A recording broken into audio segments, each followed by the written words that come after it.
Okay. I probably should do this just so I know. Thank you so much. All right. Good morning, class. Welcome to our ongoing study of the book of Genesis. It's a real long book. We've been in this for a while and we've got a ways to go.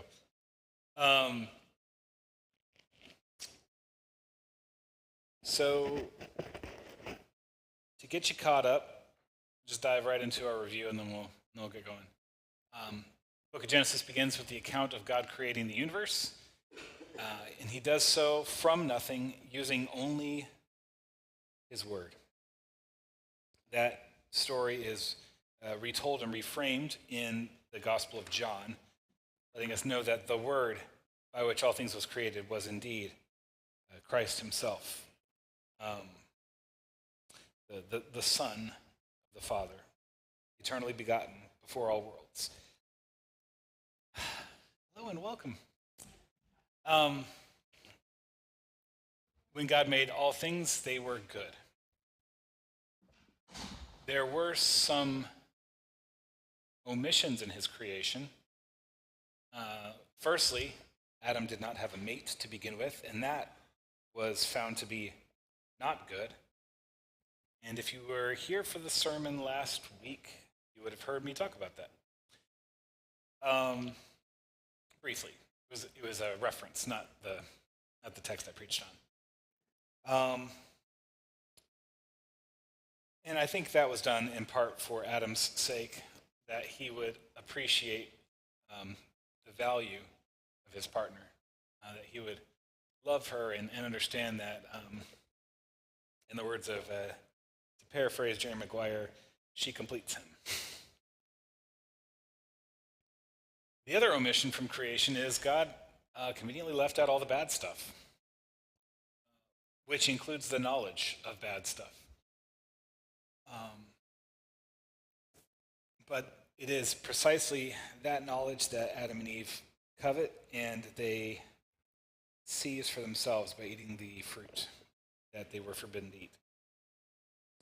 From that moment, sin entered into creation, and along with sin, all of the effects that sin causes, right? So sin isn't just an arbitrary violation of God's rules, right? Sin is a corruption of God's design, and that means that things that were meant to be eternal no longer are. Things that are meant to last forever no longer can. The effects of sin are distance, separation, breakdown, and death, right? So separation between man and God, not imposed by God, but imposed by man. Adam and Eve immediately go to hide.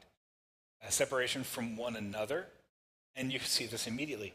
God says, why did you do this thing? And Adam says, it's Eve's fault, right? So immediately they're pushing each other away as well. We see that also in the life of Cain and Abel. Life is harder from then on.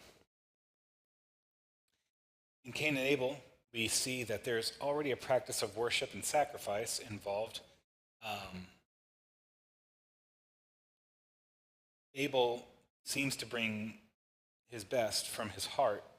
Cain seems to be sort of going through the motions of it. And God prefers worship from the heart to worship that goes through the motions. But Cain was jealous of his brother. And when God addressed Cain and said, sin is crouching at your door. It's waiting to devour you, so you must master it, right? He's calling Cain to repentance. Do what's right, and you won't be in this situation. Rather than repentance, Cain kills his brother.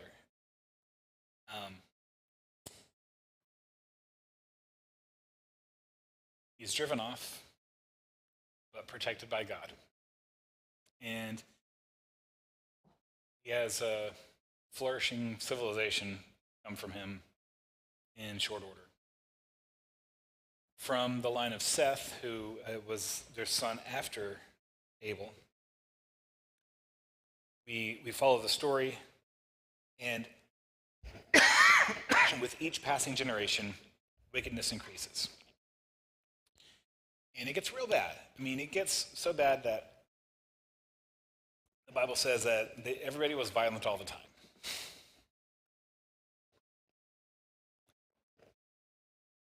And God was grieved that he made the world. And so he decided to undo much of what was done. He did not wipe it entirely away. He preserved enough animals to get the animals started again, and he preserved one human family, which is Noah, his wife, their 3 sons, and their wives. Noah was a man of faith, and he walked blameless in his generation. And, the reason, I don't know if I did an adequate job of describing this, the reason that God chose Noah was not just that he was the best behaved. He was the one who walked with God, right? Because what God is preserving is not primarily a set of behaviors. And this is the story throughout all of Scripture. He isn't preserving this family over that family because they do the good stuff, but rather because their eyes are on God. We'll see this later on in the life of Abraham. So from the flood, we get these 3 big lineages. And as we follow that, the lineage down to Terah, then we get to the man Abram. I skipped over Tower of Babel. I skipped over some other stuff, but Abram grows up in Terah's house, and Terah had the intention of going to Canaan, but he didn't make it, and he settled outside. When Abram was 75, is that right? I don't have any fact checkers with me, so people are just nodding. Okay, that's fine. When Abram was 75, God spoke to him and said, hey, I'm paraphrasing, it's time for you to leave. Follow where I tell you. You're going to go to a place you've never been, but it's going to be a great place, and I will flourish you, and you will be blessed in that place, and I will bless your family, and it's going to be great. And so 75-year-old Abram takes 65-year-old Sarai, and they don't have any kids, so the idea that God's going to make them a nation is a little curious. But Abram is faithful. He brings along with him Lot, his nephew. And, it seems like Lot is kind of like he's a little bit of a father figure to Lot, maybe. But they're both going to be grown men, right, since Abram's already 75. So they set off, and on their way, Abram makes some stops. He stops off in Egypt. He says his wife is his sister because he's afraid that Pharaoh's going to take his 65-year-old spring chicken of a wife. And because Pharaoh believes it's his sister, he takes her to be a wife, and calamity ensues. And Pharaoh figures out that Abram has lied to him and that he's been cursed by God, and he says, why did you do this to us? And he sends Abram away with riches and servants. And is like, here are some lovely parting gifts, please don't come back. Abram continues on, and he and Lot flourish, but their flocks and herds increase so much that the guys who work for them are getting in disputes over grazing and all that kind of stuff. And so they decide they need a little space. Abraham draws a line, says, Lot, you can take the right side or the left side, your pick, whichever one you think is better. Lot says, well, I like the side with people in a valley. And so he goes and he settles down near Sodom. Abram goes off and settles the sort of unsettled area. And Abram flourishes. Lot's in a bad spot. We've been through that whole thing again of, Lot gets taken captive during a war. Abram hustles up his servants. They go liberate Lot and decimate the army in the process. And And then Lot goes right back to living where he was.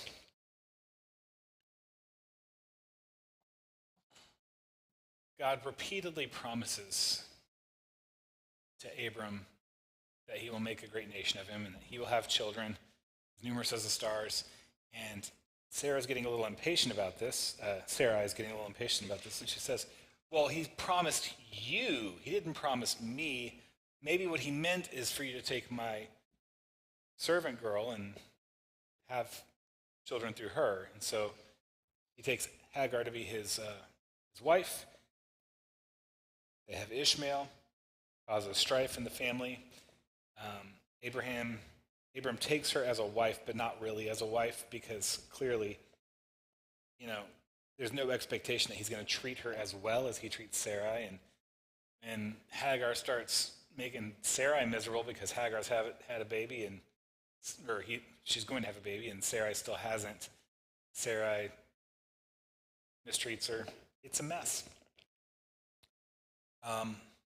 Eventually, God does deliver unto, he comes back again and he says, listen, when I said you're going to have a child, I meant with your wife, Sarah. This promise is for both of you. Through Sarah, you will have a son, and all the blessings will be reckoned through him. God reaffirms his covenant once again. Well, when Sarah hears this, she laughs because she's really getting up there in age at this point. To which God, who has come incarnate, he looks like a guy right now. He says, well, why is she laughing? Doesn't she know that I can do anything? And within a year, they have their son, Isaac. And Isaac is dearly beloved to Abraham. And so it is difficult to understand how he could say yes when God told Abraham, it is time for you to take your son, your only son, Isaac, through whom my covenant will be reckoned. You need to take him up the mountain and sacrifice him to me. But Abraham does take him up the mountain, and Isaac complies. Isaac carries the wood for the fire on his back. And as they're up on the mountain, Isaac is bound, laying on the altar, which he probably had to help with, I would imagine, because it's just the two of them. And as Abraham's just about to go through with the sacrifice, the angel of the Lord says, okay, thank you, that's enough, stop there. And Abraham finds that there's a ram caught in the thicket, and that ram becomes a substitutionary sacrifice in Isaac's place. So Isaac is set free from the death that was going to be his by the sacrifice of the ram.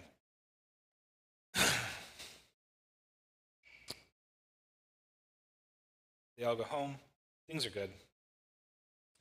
Eventually, Sarah passes away, and Abraham is overcome with grief, and he talks to the neighbors and says, hey, I need a place to bury her. I don't want to bury her on our own lands. I would like it to be out of sight.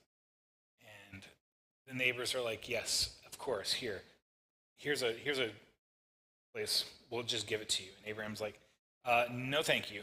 I couldn't possibly receive that gift from you.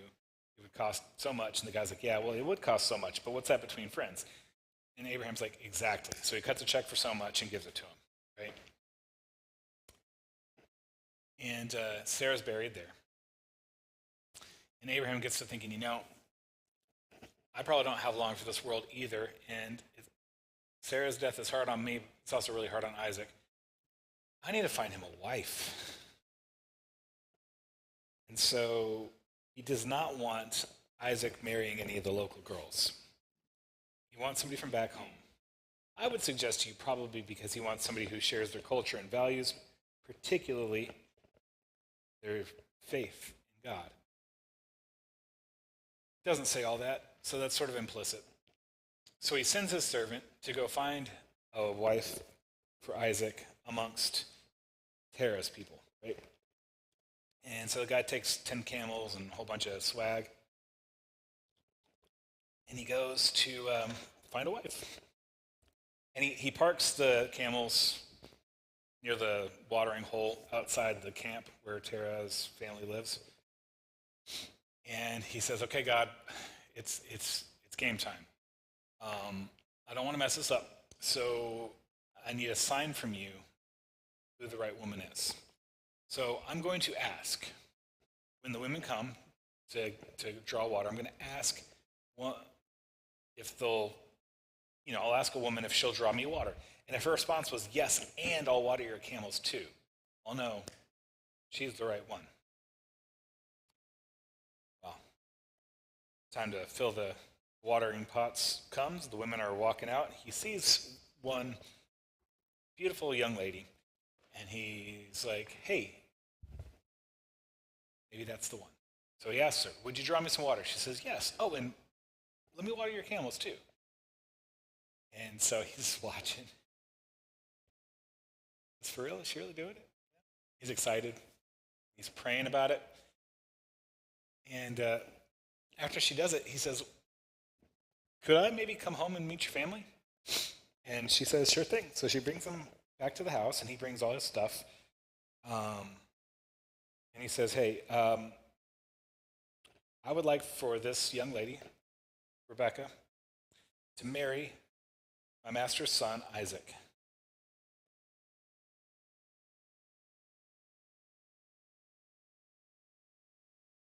And they say, well, why don't you bring Isaac back here so we can meet that fine young man and we can kind of decide. He says, well, I can't do that. I swore that I wouldn't come back without a wife, or at least without trying. So I can't bring Isaac here. He said, well, can we just give Rebecca a little time to think it over? He's like, no, I really got to, it's now or no. And so they're like, okay, well, let's just ask her. So they ask Rebecca, and she's like, yeah, no, absolutely, I will go. And so brings Rebecca back home. She and Isaac lock eyes, and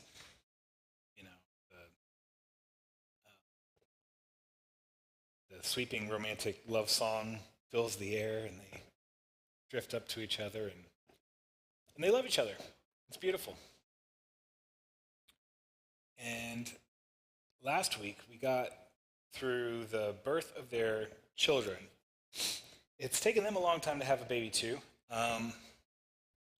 but they do pray about it, and God says yes, and He says yes twice actually. Rebecca has twins, Jacob and Esau. They are not identical; they are fraternal, but they couldn't be any more different. Esau is born first, but it says that as he's born, Jacob is grabbing onto his heel, right? And we talked about maybe some of the symbolic meaning of that, although, again, I have no reason to believe it didn't happen literally, but literal things can have symbolic meaning too, right? In a wedding, you exchange rings. That literally happened, but it also has symbolic value, right? So Esau comes out. He's hairy. He's manly, red. He's outdoorsy. And Jacob is softer, smoother, indoorsy. Mama's boy. Esau's daddy's boy. And things aren't great between the two of them. And it seems that Esau is maybe short-sighted, maybe foolish. Jacob is crafty, but not above deceit, manipulation. So, they're young men now. Esau likes hunting, so he goes out and he hunts all day and comes home. Jacob's been making some stew. Smells really good, and Esau says, Quick, let me have some of that red stew. I am famished. Jacob replied, well, first sell me your birthright. Okay, first off, usually please is all it takes, right? You can tell, Jacob's not being kind here. First, sell me your birthright. And Esau's response is, look, I'm about to die. What good is the birthright to me? Is he actually about to die? Probably not. He's just being melodramatic, right? But he's also demonstrating really poor judgment here. So Jacob says, well, swear to me first. And so Esau swears an oath, and Jacob says, well, here's your stew. So Esau despised his birthright. Now, Esau is, in fact, the older brother, but by seconds. It's not even measurable in minutes, right? Nevertheless, Esau should be the heir and the next patriarch, but it is not. He didn't value that stuff, and so he gave it away on impulse. I think we learn a lot about the two characters in the story thusly. Now, which one's the good guy?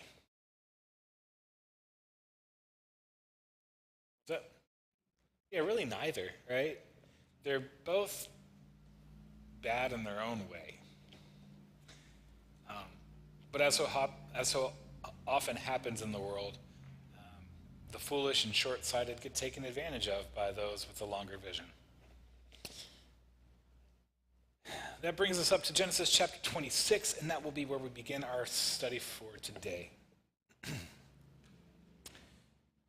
God's promised Isaac. Now, there was a famine in the land besides the former famine that was in the days of Abraham.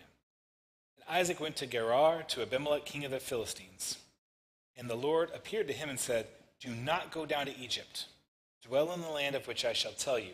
Sojourn in this land, and I will be with you and will bless you. For to you and to your offspring I will give these lands. And I will establish the oath that I swore to Abraham your father. I will multiply your offspring as the stars of heaven, and will give to your offspring all these lands. And in your offspring all the nations of the earth shall be blessed, because Abraham obeyed my voice and kept my charge, my commandments, my statutes, and my laws. All right, a couple things to unpack here. One is, I just put it in my notes because I don't know if you had considered this. When you picture Egypt, right now, what do you imagine the climate's like? What do you think the environment's like? What comes to mind? Hot desert, right? Dry. But historically, that's really not the way Egypt should be pictured, right? Egypt is a cradle of civilization. Great empire was there. And the reason why is not because of the dry desert. The reason why is because of, the Nile, right? Especially in ancient times, when people pictured Egypt, they probably pictured green, flourishing. It is, I suspect, because of the Nile, that when droughts happen, and a drought is what? Is that lack of rain? The place with a really big river might be one of the few places that the plants are actually growing. Would rainfall impact the Nile? Of course, but better a smaller river than no water at all, right? So it does seem that it would be a place you might go to take refuge during a drought. God says, no, don't go to Egypt, at least not this time. I have other plans. And he is reaffirming to Isaac the covenants that we've read God gave to Abraham over and over again, right? And that makes sense because God's covenant to Abraham wasn't just to him. It was to him and the generations to follow. Right? He says, I will make you a great nation, and I will through you I will bless all the nations.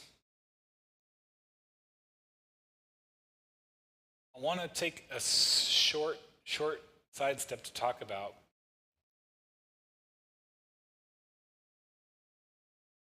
who God's talking about. What does he mean when he says he'll bless the descendants of Abraham? It's tempting for us to think that this is a matter of passing on, covenantal genes or something, that God cares about bloodlines. But it doesn't actually work like that. Jesus himself will say that that the descendants of Abraham are those who do the works of Abraham, which is to believe in the Son of Man. The descendants of Abraham were always the people who were God's people by faith, not by birth. Now, because the faith and the birth went hand in hand for quite a while, it's easy to conflate those two things, right? But imagine if we thought otherwise. You could go and get some genetic test. You could do the 23andMe to figure out whether or not you needed Jesus. Is that how salvation works? No. Moreover, what does it mean that all the nations of the world will be blessed through his line? Well, if you're talking about the political institution of the Hebrews, right? It reached its height in sort of Solomon's reign, probably, and never has quite reached its same height again.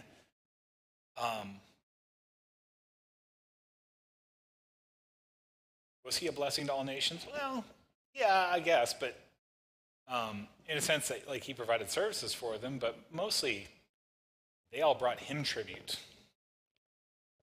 But if we understand that the covenants given to Abraham and his descendants are covenants to Abraham's spiritual offspring, right? Those who inherit the faith, well then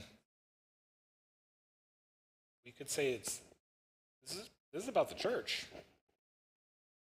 Has the church blessed all nations? Certainly that's our goal, right? We're not trying to change people's nationalities or redraw the borders or anything like that, but the Great Commission is for all people. So I do think it bears considering what it means that God says, through Abraham and Isaac and later Jacob, all the nations of the world will be blessed. All right, let's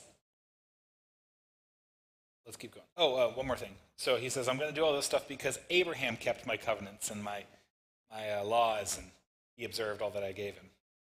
Does that mean that the obedience of the Father passes on to the Son? Well, in some ways, yes, right? We are all the inheritors of the generation ahead of us. Whatever that means, right? Some of y'all were born into quite a bit of wealth, and some of y'all were born with virtually no wealth.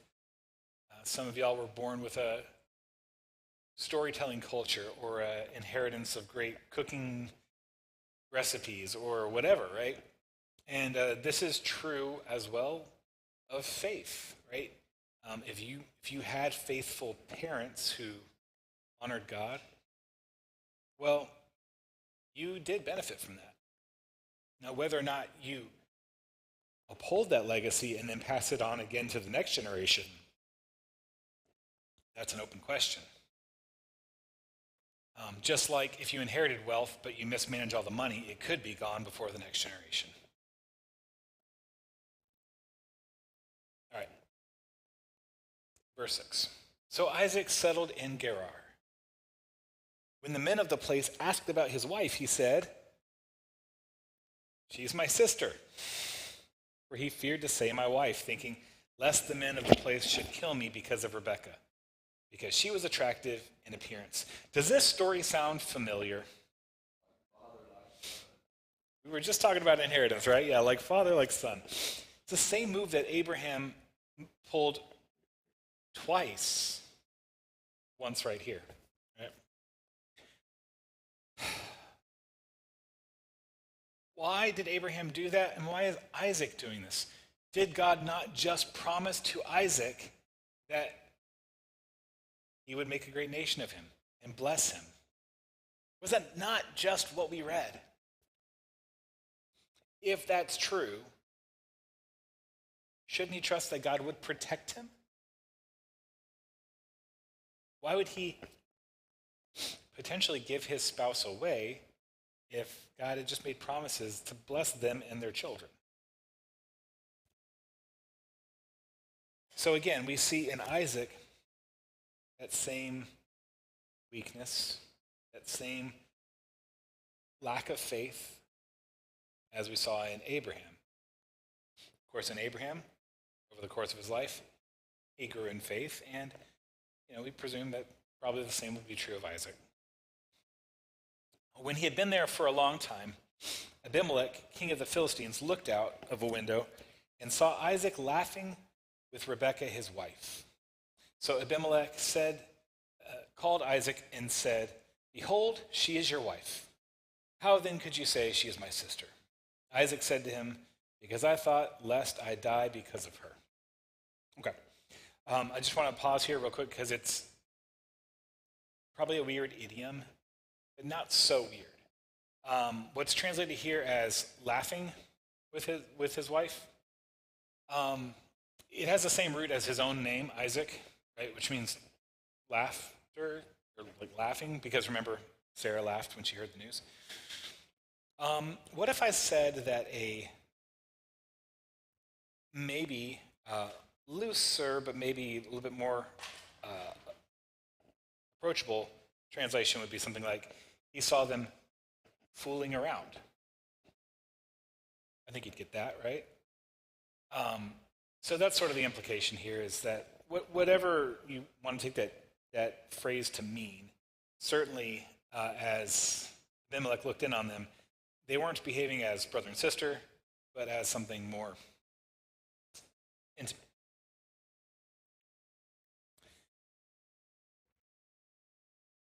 All right. So Abraham comes clean, right? He says, "Okay, well, yeah, you got me. I said she's my sister because I was afraid that I would die."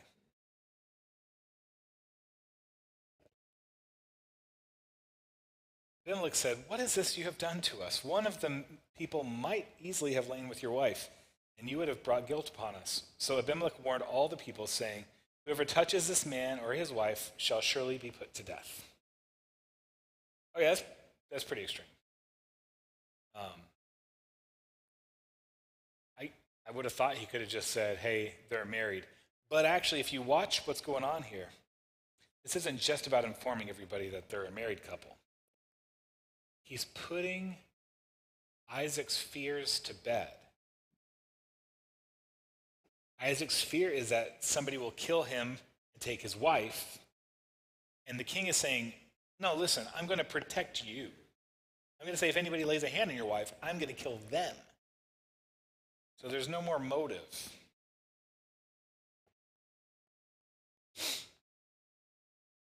And Isaac sowed in that land and reaped in the same year 100-fold. The Lord blessed him, and the man became rich and gained more and more until he became very wealthy. He had possessions of flocks and herds and many servants, so that the Philistines envied him. Now the Philistines had stopped and filled with earth all the wells that his father's servants had dug in the days of Abraham his father. And Abimelech said to Isaac, "Go away from us, you are much mightier than we." All right, let's pause there and just take a few notes. On a stalk of wheat, how many kernels do you expect? On a stalk of wheat, how many kernels do you expect? Yeah. When it grows up from the ground, right? You plant one kernel, one seed, and it grows, and it makes more, right? That's how you multiply it. Do you expect 100 on a single stalk? Yeah? His is doing better than everybody else's by a large margin. And so it's clear that God is blessing him, right? Presumably he's on the same land as all these other people. Presumably he's dealing with the same weather conditions as everybody else, but he is blessed. And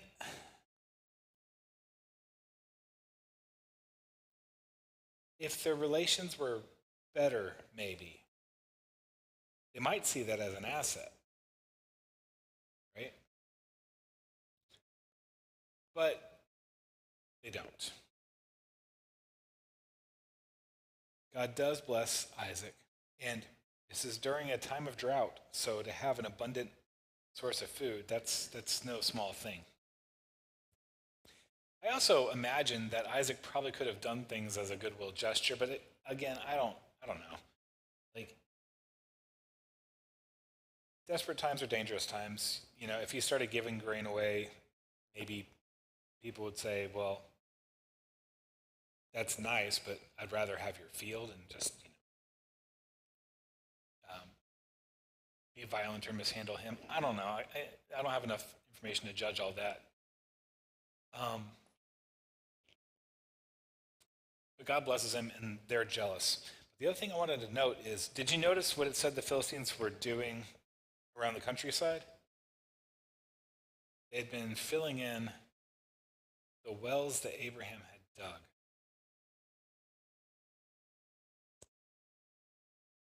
When I hear about Old West stories, and they shoot a man for stealing horses, I'm like, that's crazy. That's crazy. But part of that's because I don't appreciate just how important the horses were, right? In those days, a well is life. If you have a working well, things can live. And if you don't, especially during a drought, things will die. Now, owning a well on a property was one of the ways of establishing property rights in the ancient world, as I understand it. I wasn't there, so I just have to go by what I've read. So on the one hand, they might be trying to eat away at his land rights. But the other and more insidious thing is they're making travel difficult. If he knows where a well is supposed to be, he could just go there, and then he has a place to water himself and his camels and his people, and everybody's fine. But if they go and they don't find it, that could be catastrophic. Filling in wells is a pretty diabolical thing. They shouldn't be doing this. So Isaac, anyways, they're intimidated by him. They're threatened. They're trying to run him off. So they say, "Go away," and he does. He departed from there, verse 17, and encamped in the valley of Gerar, and settled there. And Isaac dug again the wells of water that had been dug in the days of Abraham his father, which the Philistines had stopped after the death of Abraham. And he gave them the names that his father gave them. I think this is interesting. Isaac has inherited the promises that God made to Abraham. He is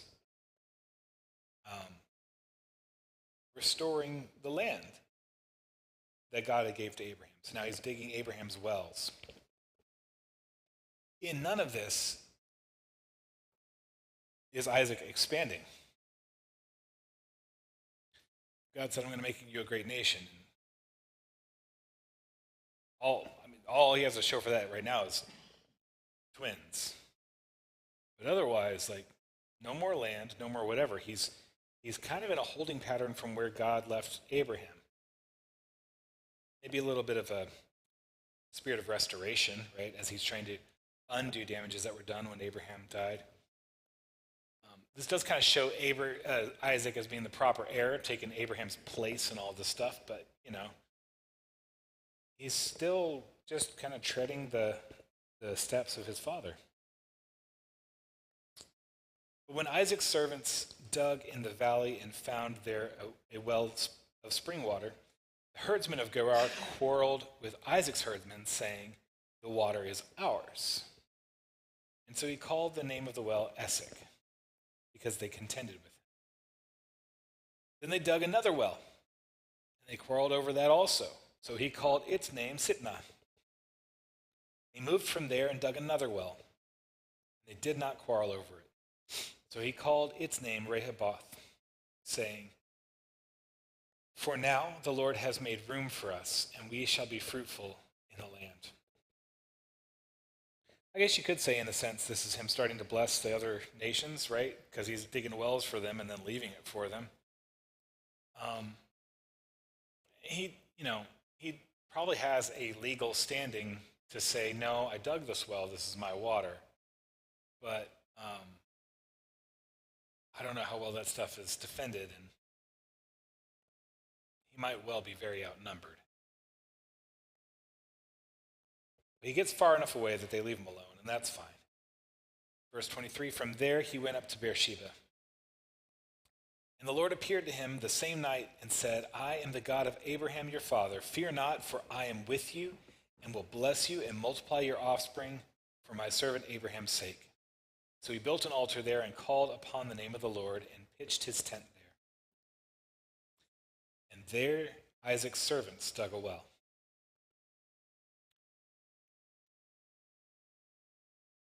When Abimelech went from Gerar to Ahuzath, his advisor, and Phicol, the commander of his army, Isaac said to them, "Why have you come to me, seeing that you hate me and have sent me away from you?"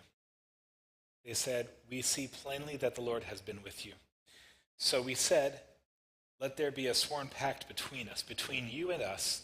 Let us make a covenant with you, that you will do us no harm, just as we have not touched you and have done you nothing but good, and have sent you away in peace. You are now the blessed of the Lord." Again, as we saw with Abraham, especially when he went to go buy the grave for Sarah, it seems that people's esteem for Isaac isn't really anchored in Isaac's character or Isaac's deeds, but rather in the fact that people can plainly see that God blessed him. It is the reputation of God, it is the power of God that drives these men to seek reconciliation and try and be friendly, rather than Isaac's great might and power, because he doesn't really have any of that. So he made them a feast, and they ate and drank. In the morning they rose early and exchanged oaths. Isaac sent them on their way, and they departed from him in peace. That same day, Isaac's servants came and told him about the well that they had dug, and said to him, "We have found water." He called it Sheba. Therefore the name of the city is Beersheba to this day. Now how cool is that, right? That's part of the trick about digging wells is you can dig and not hit water. Have y'all heard of dowsing? Y'all know about dowsing? The idea that you can kind of sense in one way or another the location of underground water. That's really important to be able to actually hit the water when you dig. A lot of well digging can wind up in just dry pits. And so it was with this. They were already digging a well, and after that reconciliation was made, they had a feast. God blessed them with success in their digging the well. And, they've made peace in this place, so this will be a place that he can, claim. When Esau was 40 years old, he took Judith, the wife of Beeri, the Hittite, to be his wife, and Basemoth, the daughter of Elon the Hittite. They made life bitter for Isaac and Rebekah. Okay, again, an example of polygamy. One man, two wives. Is this painted in a favorable light? Does this seem to be a good thing? When Abraham was seeking a wife for his son, he said, I don't want any of these women to be considered. I'm going to send him back home. He can marry. I can't say he can marry a good Jewish girl because Jewish is not a word that makes any sense yet. Judah has not been born for another 2 generations. But you get the idea. Oh, well, I want a sweet girl from back home who shares our values and so forth. Is Esau renowned for his good judgment? What is Esau's character? Tell me about his character.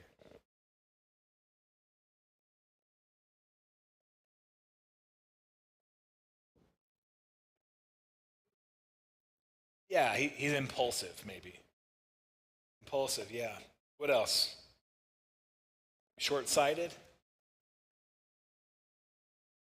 So he sees a couple pretty Hittite girls and says, yes, I think that would be just fine.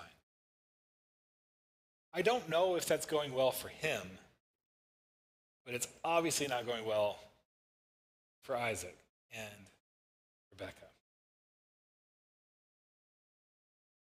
And I've only got a couple minutes left. Do I want to start a new chapter?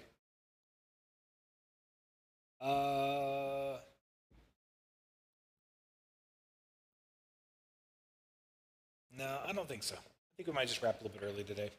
We'll start next week with probably one of the most famous Isaac and Jacob stories, when Jacob offers the blessing to one of his sons. It's a mess. It's also a story that's easily confused with the one about the stew, the birthright, but it's actually 2 separate instances. So we'll get into that next week. We'll just pick up right on Genesis chapter 27. We got about 10 minutes before worship, so if you want to go freshen up your coffee, do what you need to do to get ready, we'll see you right back here.